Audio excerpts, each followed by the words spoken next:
বেড়েই চলছে হামের প্রাদুর্ভাব। ইতোমধ্যেই হাম ও হামের উপসর্গ নিয়ে মারা গেছে 206 শিশু।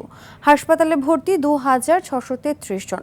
প্রতিনিয়ত বাড়ছে রোগী, বাড়ছে মৃত্যুর মিছিল। সরকারের পক্ষ থেকে নানাভাবে আশ্বস্ত করা হলেও কার্যকর সমস্যা সমাধানে কার্যকর কোনো পদক্ষেপ দৃশ্যমান নয়। এদিকে আক্রান্তরা উপযুক্ত সেবা পাচ্ছে না বলে অভিযোগ করছেন রোগীর স্বজনরা। উপজেলা ও জেলা পর্যায়ের হাসপাতালগুলোর কাঠামো ভঙ্গুর হওয়ায় সেখানে প্রয়োজনীয় চিকিৎসা মিলছে না।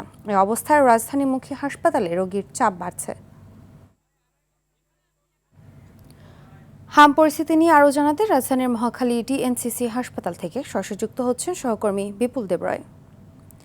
বিপুল, হাসপাতালগুলোতে কি পরিস্থিতি দেখছেন আর চিকিৎসকরা কি পরামর্শ দিচ্ছেন জানাবেন।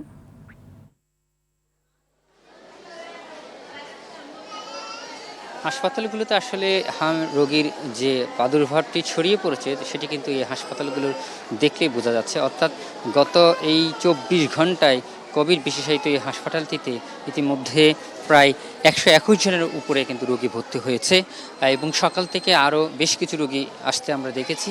সে সাথে এখানে প্রায় 420-এর অধিক রোগী কিন্তু ভর্তি রয়েছে, আমাদেরকে এমনটাই জানিয়েছেন।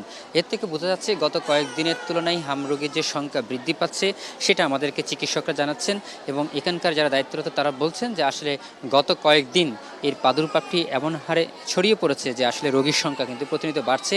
সেক্ষেত্রে তারা হিমশিম খেতে হচ্ছে এবং এই হাসপাতালে যে পরিমাণ চিকিৎসক নার্স রয়েছে তারা অবিরত কাজ করে যাচ্ছেন এবং তারা বলছেন যে আসলে এখন তারা কিন্তু হিমশিম খাচ্ছে প্রতিনিয়ত এই রোগীর সংখ্যা বৃদ্ধি পাওয়াতে। এবং সেই সাথে এখানে বেশ কিছু ওয়ার্ড আজকে নতুন করে খুলেছে যে আসলে শিশুদের যে ওয়ার্ডটি ছিল সেটি একেবারে কানায় কানায় পূর্ণ হয়ে থাকায় এখন অন্যান্য যে ওয়ার্ডগুলো আছে সেগুলোতে কিন্তু এই রোগীদের ভর্তি করানো হচ্ছে।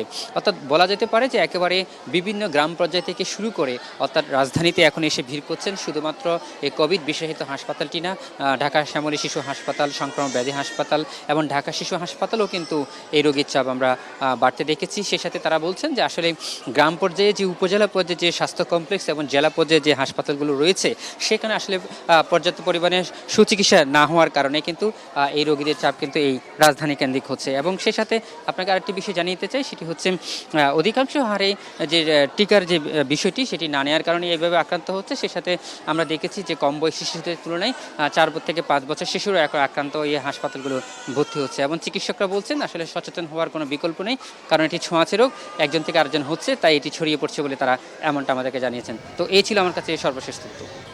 ধন্যবাদ।